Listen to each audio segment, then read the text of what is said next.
Medicina y Salud. Galáctica te brinda toda la información adecuada con las voces de los profesionales médicos y científicos mundiales. Los últimos avances, descubrimientos y las investigaciones de la medicina actual. Medicina y Salud. Siempre en Galáctica Digital. Bien, oyentes y televidentes de Galáctica Internacional, estamos en este bloque de Medicina y Salud aquí en el Glóbulo Magazine, en toda la red mundial de Galáctica, Radio y Televisión Iberoamérica. Vamos a estar dialogando, charlando, conociendo las actividades que se están desarrollando dentro de las donaciones en materia de medicina en la República Argentina, con el presidente del Instituto de Trasplante de la ciudad de Buenos Aires. Además, él ha sido justamente el hombre que inauguró, fíjense ustedes, el servicio de cardiocirugía en el Hospital Fernández de la capital federal de Buenos Aires, en capital argentina. Formó, digamos, fue, mejor dicho, formado por un reconocido médico justamente internacional, como es el doctor Bullion, hombre y discípulo directamente del doctor Favaloro, de René Favaloro, realmente con una trayectoria impresionante, un CV realmente muy importante, así que es un gustazo enorme estar estableciendo este diálogo con el doctor Fernando Sicchiora, a quien ya mismo le doy la bienvenida. Un gusto, doctor, ¿cómo está usted? Bienvenido aquí a Galáctica Internacional. No, un gusto, estimado, y gracias por convocarme. A ver, doctor, hay un tema muy interesante que es lo que está pasando en la Argentina y en todo el mundo, que es el tema de los trasplantes y la cuestión de la donación de órganos, donación de sangre, donación de médula ósea. ¿Cómo se está desarrollando esa actividad actualmente en la Argentina? Bueno,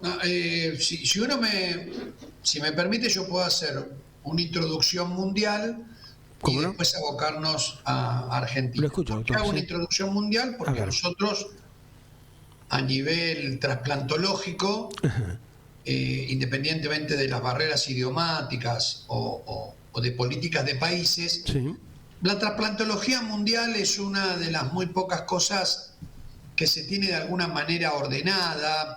Los congresos internacionales se muestra la interrelación que existen con nosotros y nosotros con ellos. ¿Por qué? Porque en realidad hay un trasplante que justamente es el trasplante de células progenitoras de sangre, sí, que se llama, que digamos que vulgarmente o generalmente se dice trasplante de médula, donde nosotros estamos asociados con 60 países en el mundo. Tenemos una base de 390.000 personas. ¿Por qué? Porque de cada 4 pacientes que necesitan un trasplante de médula en Argentina, 3 de los que necesitan no son compatibles con el Banco de Argentina. Entonces pueden ser compatibles con el Banco de Alemania, el Banco de Estados Unidos, el Banco de Noruega o el Banco de Japón. ¿Y hay intercambio, digamos, hay algún tipo de acuerdo puntualmente? Absoluto, absoluto. Nosotros hacemos la muestra genética, si no da con uno nuestro, se empieza a buscar en el Banco Internacional. Y el Banco Internacional es exactamente lo mismo que nosotros. Bien. Entonces ya con trasplante de médula, que es un trasplante muy dinámico, ¿por qué? Porque los pacientes que están en lista de órganos como corazón, riñón, hígado o pulmones, son pacientes que hace mucho que tienen una patología determinada. Hay muy pocas excepciones que por suerte en Argentina desaparecieron, por ejemplo, con la hepatitis fulminante de tipo A en los chicos, sí, por la vacuna. Claro. Ya no se trasplantan chicos que estaban bien, les agarró la hepatitis fulminante y se transformaban en receptores. Pero lo de médula sí, es más alternativo. Claro, porque era un proceso muy complejo, muy delicado, que era también muy temeroso y que la gente concurría justamente a este tipo de tratamientos con bastante temor, con bastante miedo, ¿no? Sí, pero yo creo que estamos en una bendición. Se ha superado totalmente, ¿no? La medicina del siglo XXI es totalmente diferente. Tanto es así que hay un cambio revolucionario en la obtención de la muestra para los donantes de médula, por ejemplo, que ya no se hace con una muestra de sangre, sino que se hace con un hisopado bucal. Ese hisopo se hace por 3, se deja secar al aire sin ningún conservante ni nada, y esa muestra hasta se puede mandar por correo al Registro Nacional de Médula, que está al lado del Hospital Borda, en la Ciudad de Buenos Aires, sí. Y ahí se hace todo el muestreo y se sacan todas las características genéticas. O sea que es un método que directamente ya no es invasivo ni doloroso. Exactamente. Ahora nosotros en la ciudad, como tenemos un sistema público muy poderoso, que atiende todas las emergencias de la ciudad públicas y sobre todo trenes, autopistas y todo lo demás, y todos los hospitales, digamos, que pueden tener un accidente o demás, necesitamos sangre. Entonces sí, en paralelo, el sistema de recolección de sangre, que depende del departamento de hemoterapia para el sistema público, sigue tomando, ya que le saca sangre para donar, un poquitito para hacer la donación de médula. Ahora, nosotros podemos, como un evento que tuvimos el otro día en la Facultad de Medicina, directamente con los hisopos, entonces uno dice, bueno, tiene esa mancomunión internacional, y ¿cómo vamos con los donantes? Hay un registro mundial de donantes. Los países que más donantes tienen por millón de habitantes son España, que es el primero, con 52 donantes por millón de habitantes. Después está muy cerquita de Estados Unidos, está también muy cerca Canadá. Nosotros estamos en la mitad de la tabla de los 179 países que tienen registro de trasplante. ¿Y qué quiere decir que estamos por la mitad de la tabla? Y estamos en menos de 20 por millón de habitantes. Estamos lejos todavía del estándar internacional, pero estamos muy bien con el resto de Sudamérica. Hay países como Ecuador que están en 10 por millón de habitantes, Paraguay está en 6, digamos Chile está en 12, y hay una paradoja, por ejemplo, Brasil tiene 260 millones de personas más o menos, y nosotros tenemos más trasplantes hepáticos en Argentina que Brasil. Mire usted. Con 48 millones de personas. Quiere decir que nuestra población donante que termina en un trasplante de hígado está mejor que Brasil, ¿no? Teniendo 5 veces más población. Sin embargo, no estamos conformes con eso, porque por una cuestión biológica, ¿no? Bueno, para eso es una cifra importante igualmente, por lo que usted dice, realmente hay bastante concientización, ¿no? Usted sabe que creo que no, nos falta mucho todavía. Mire, si yo tengo 50 por millón de habitantes en otros países y acá tengo 20, algo no debe pasar que perdemos 30 potenciales donantes todos los días. Y es mucho. ¿Hay una falta de información? ¿Usted cree que hay una falta de información por esto? No, es un tema cultural para mí. Es un tema, y no es por miedo. Es como no involucrarse en el tema de ser potencialmente donante. La ley Sustina, lamentablemente que se generó por la muerte de esta chiquita de 12 años que necesitaba un corazón, el padre se metió en la lista de espera y dice, ¿pero qué pasa acá? Bueno, dio un cambio fundamental porque desde el momento de la aplicación de la ley, todos somos en la República Argentina mayores de 18 años, que son donantes. Todos somos presuntos donantes, salvo que yo, como estoy con usted, vaya al RENAPER, al Registro Nacional de las Personas, y diga, no quiero ser donante. Entonces eso nos generó a los que hacemos trasplante un beneficio tremendo, porque antes estaba el dolor, la amargura, el enojo porque había fallecido un familiar, y encima nosotros le preguntábamos, bueno, ¿y quiere que ser donante de órganos?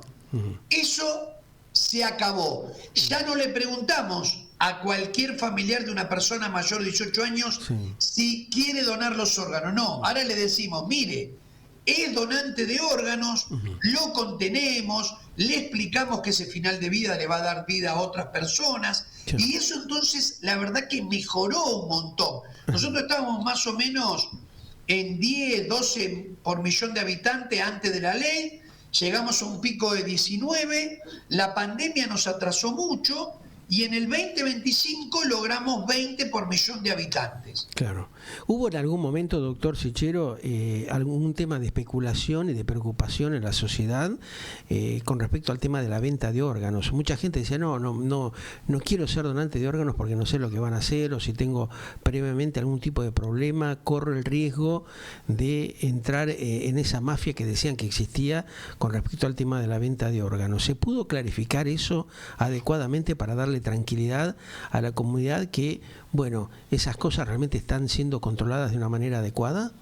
Sí, lo primero que hay que decir es que en la ley argentina, en toda la historia de la ley argentina, no hay una sola denuncia por venta de órganos. ¿Perfecto? Listo. No hay una sola denuncia. Quiere decir que creo que la primera cosa que vemos acá es que esas manifestaciones de turbulencia, de cosas oscuras, de que no existe, digamos, hay que, si nunca hubo desmitificarlo de alguna denuncia, manera, ¿no? Evidentemente no se está cumpliendo con la premisa de fake news, ¿no? Pero segundo, lo que tiene que entender la gente, que yo para poder trasplantarle un órgano a una persona, tengo muchas cosas muy complejas. La primera, que aunque no parece tan difícil, es bastante difícil, que sea del mismo grupo y factor sanguíneo que yo. Segundo, que me tienen que sacar suero a mí y tienen que sacarle suero al donante y ver que la compatibilidad de los linfocitos, o sea, los glóbulos blancos que se encargan de la inmunidad, sea también compatible. ¿Correcto? Eso se llama HLA. Entonces, ya empezamos un poquito complejo, ¿no? Porque tiene que ser igual sangre, igual... Después tiene que tener el mismo tamaño corporal con más o menos 20%. Yo no le puedo poner a una persona de 2 metros un corazón de una persona de 1,60 m. Entonces habría que buscar el mismo grupo de factor, la misma compatibilidad sanguínea, la misma compatibilidad inmunológica y el mismo tamaño corporal. Y ahí viene lo más importante. Póngale que Elon Musk se quisiera trasplantar un órgano, ¿no? Bueno, una persona recontra multimillonaria. Uno tiene que entender que si se tendría que trasplantar el hígado o el corazón, a esa persona que le vamos a extraer el órgano para venderlo, supuestamente, la tenemos que asesinar.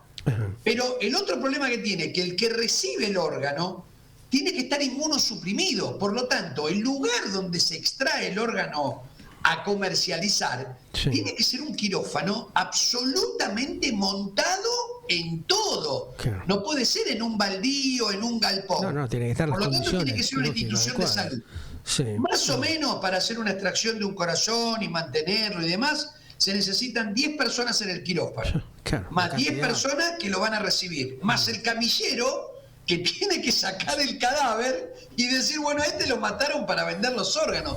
Se da cuenta que es imposible.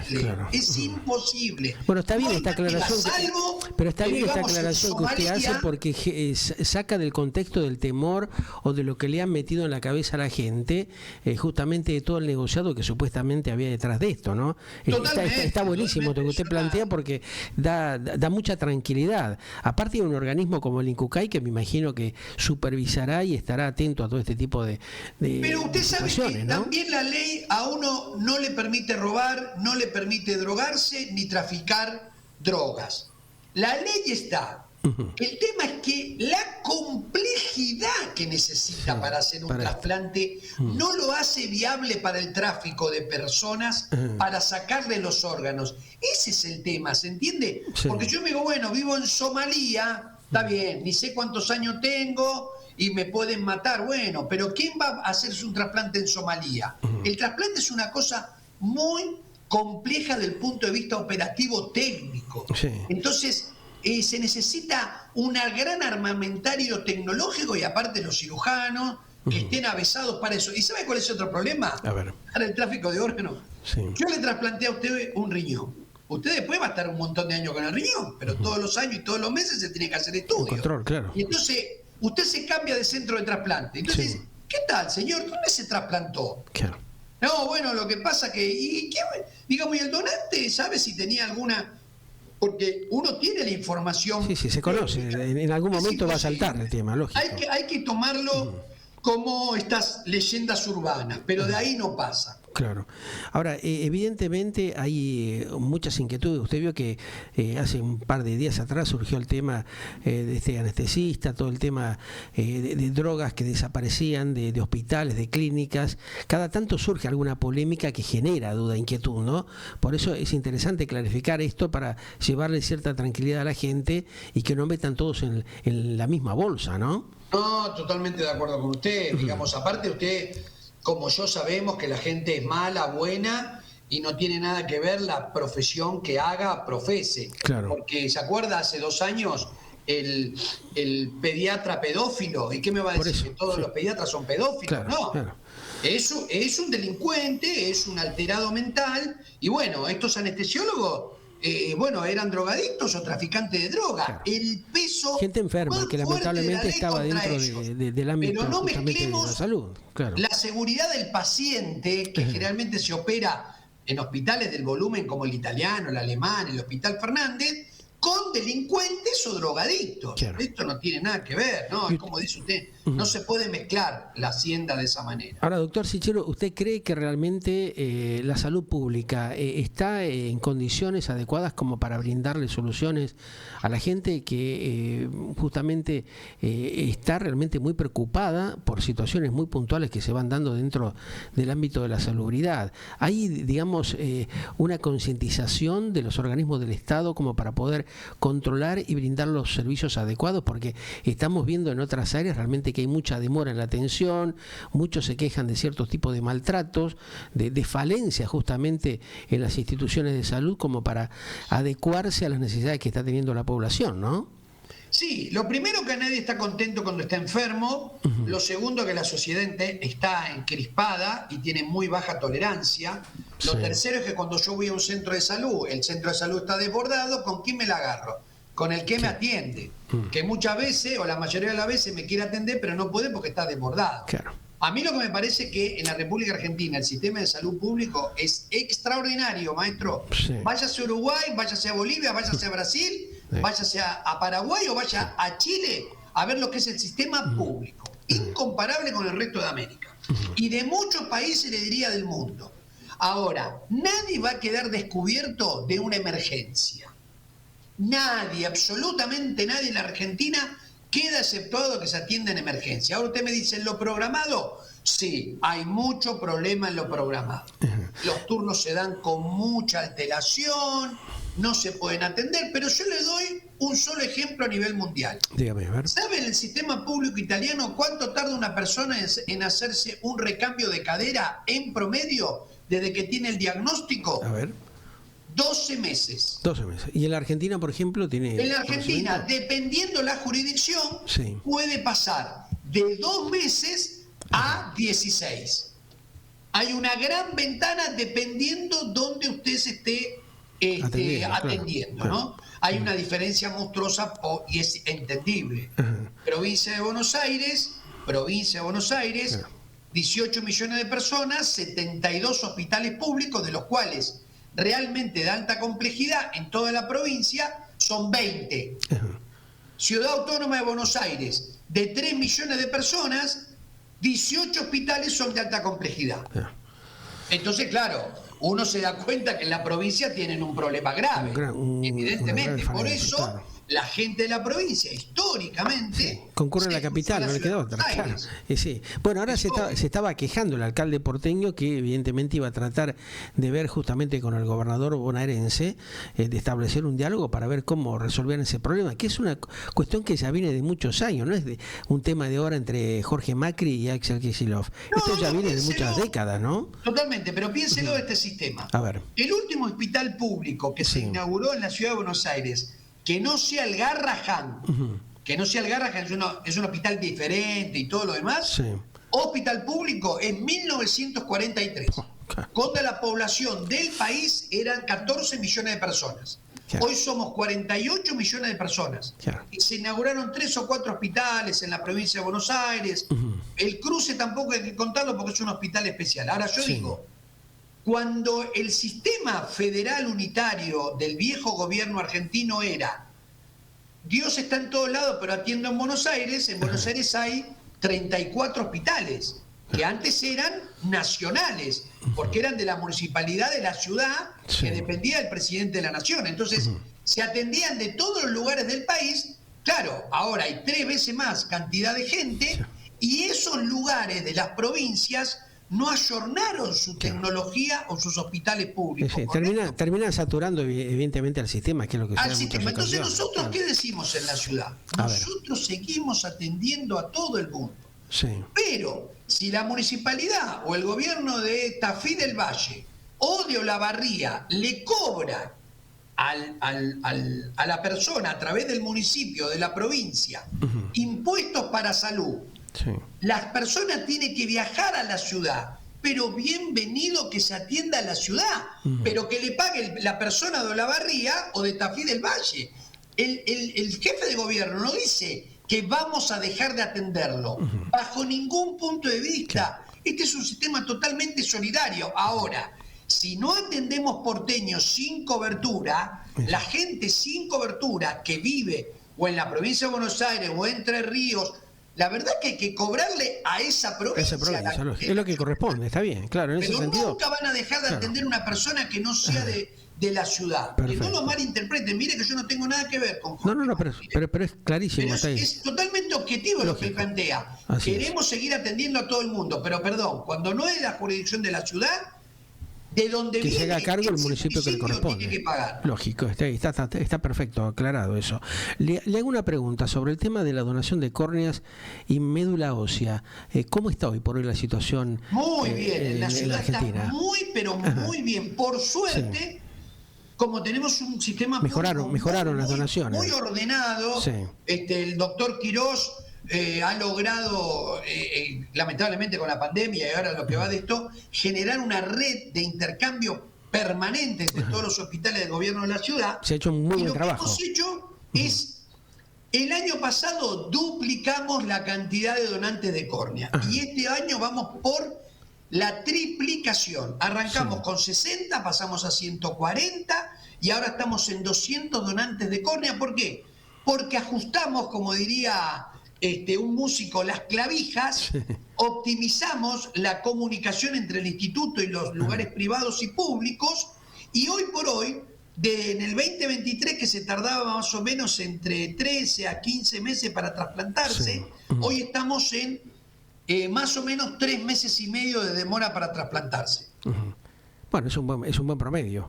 Es un muy buen promedio, claro. Sí, muy buen promedio. Bueno, ¿y qué espera usted justamente en este reacomodamiento de la salubridad en la Argentina? ¿Considera que se está trabajando, digamos, para mejorar la calidad de los servicios?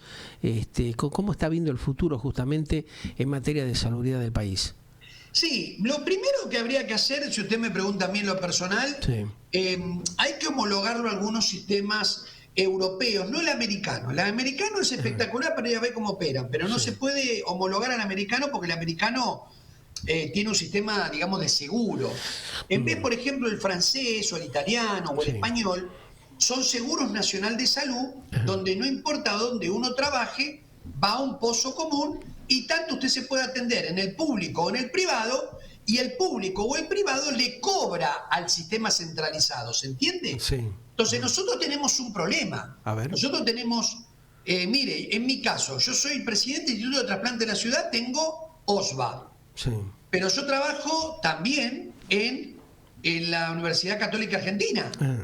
Y tengo obra social. Mi mujer trabaja en el privado y tiene OSECAP, pero de regula para ODE. Yo tengo 4 coberturas, ¿entiende? Y utilizo una sola. Entonces, no es que hay pérdida en la salud, hay que homologar los sistemas de salud para que uno vaya y centralice en 1 o 2 sistemas, un público-privado, uno mixto. O sea, se puede haber variantes. Ahora, hoy por hoy, la gente que no tiene cobertura, el sistema público, yo hablo por lo menos de la ciudad, lo contiene. Lo contiene, no hay ninguna duda, cirugías de alta complejidad. Yo entiendo, y es un grave problema para el PAMI, que es lo que le pasa al PAMI, el PAMI tiene mucho problema con el ambulatorio, pero en la internación hay muchos lugares, clínicas chiquitas y grandes hospitales que atienden para PAMI y operan muy bien y tienen buenos resultados. El tema es la gran masa de gente que está ambulatoria y tiene que hacerse estudios, controlarse con muchos especialistas. En el sistema público también pasa eso. La demanda espontánea de lo ambulatorio es lo más difícil que nosotros tenemos. Claro. Ahora, sin ninguna duda, se puede mejorar. ¿Sabe por qué? Porque la mejor herramienta que tenemos es el factor humano. La medicina, la enfermería argentina, la kinesiología, fonoaudiología, todo el sistema de salud como equipo es una formación que todavía los sudamericanos vienen a buscarla. Claro, está funcionando bien. No es un tema de factor humano, es un tema a veces, lamentablemente, de factor económico. Tal cual. Bueno, gracias doctor por esta información, realmente es muy interesante y hay que decirle a la gente que no tenga temor, que vaya con confianza, que consulte justamente a las autoridades médicas respectivas, a su médico de cabecera, para que los orienten adecuadamente y desmistificar todas esas cosas raras que a veces surgen con respecto al tema de los trasplantes, ¿no? No, totalmente, totalmente. Y hay que tener una visión muy objetiva y decir: donar salva vidas. Si yo tengo mi final de vida, que entienda la gente que ese órgano o lo cremo o lo entierro.